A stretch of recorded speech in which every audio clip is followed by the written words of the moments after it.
Hey, I watched Shazam tonight, a 2019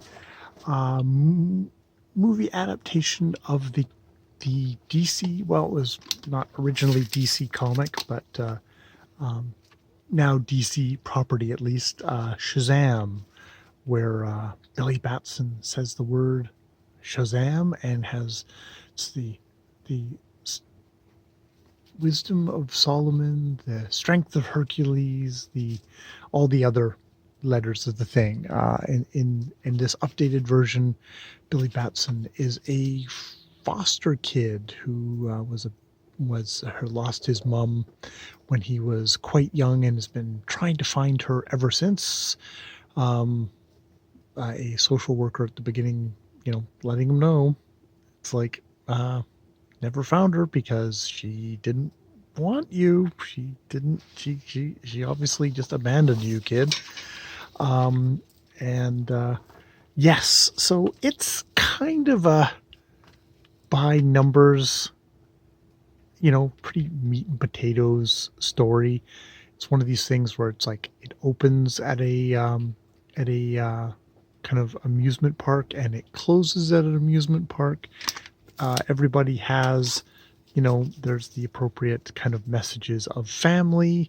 It maybe has a couple of weird things with kind of with disability in there.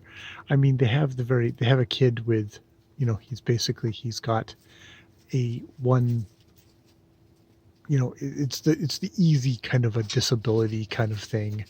um, and the whole thing of you get a superpower and suddenly you don't have disabilities anymore and you're a handsome fellow.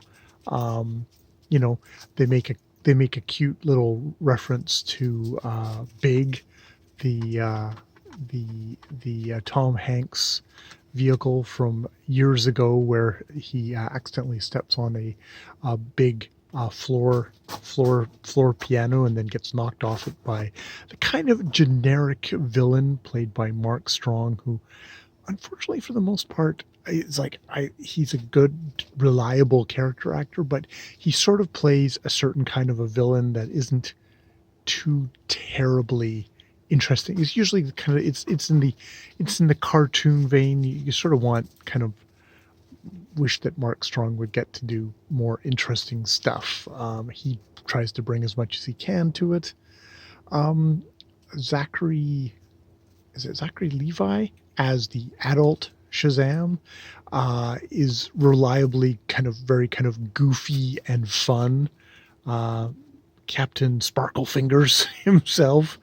Um, we do get a good couple of things where it's like, oh, we went into a strip club, and then later we went into a strip club, and there's a little girl going, oh, I love the music, and oh, glitter, can I go back and get glitter? And there's an old the more the most senior of the foster kids who's 17 is like, no, you certainly cannot, which is like, it's kind of the little bit puerile humor, but I mean, it's also aimed at kids, but eh.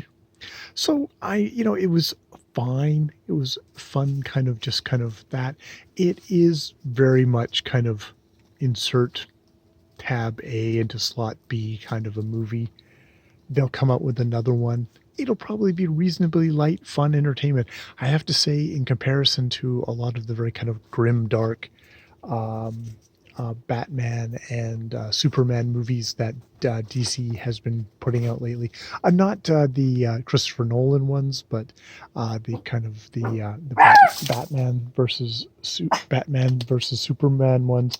This is definitely a nice little breath of fresh air that way of just like, oh look, it's a kid who learns to be a hero and is actually being a hero, which is nice. Sorry.